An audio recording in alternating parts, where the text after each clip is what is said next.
এক মাসের মধ্যেই উনি ওনার খাল খনন কর্মসূচির কার্যক্রম শুরু করলেন। আমরা অত্যন্ত সৌভাগ্যবান, বাংলাদেশে তার প্রথম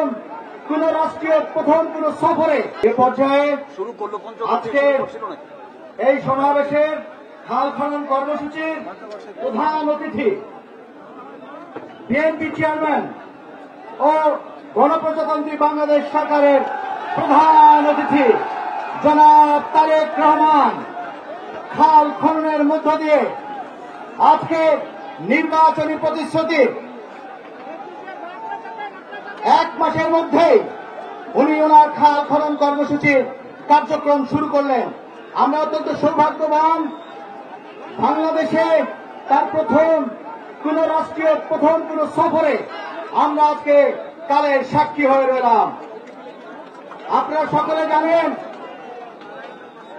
এই খাল খননের মধ্যে দিয়ে এবং দিনাজপুরের এই কাহারোল উপজেলায় তার আগমনের মধ্য দিয়ে আমরা যে দীর্ঘদিন ধরে এই জনপদ অবহেলিত, সেই অবহেলিত জনপদের ভাগ্য পরিবর্তনের জন্য আজকে আমাদের মাঝে উপস্থিত হয়েছেন আমাদের এই বাংলাদেশের কে নতুন করে বাঁচতে শিখানোর নেতা, নতুন করে বাঁচতে শিখানোর কোন রাষ্ট্রনায়ক জনাব তারেক রহমান, গণপ্রজাতন্ত্রী বাংলাদেশ সরকারের মাননীয় প্রধানমন্ত্রী জনাব তারেক রহমান।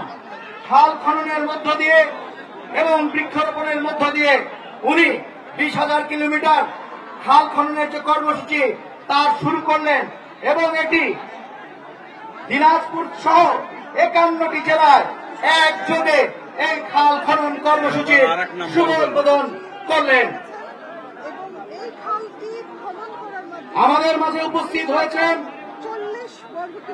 আমাদের শ্রদ্ধেয় মহাসচিব, বাংলাদেশ জাতীয়তাবাদী দলের দুর্দিনের কান্ডারি মহাসচিব এবং এলজিআরডির মন্ত্রণালয়ের মাননীয় মন্ত্রী জনাব মির্জা ফখরুল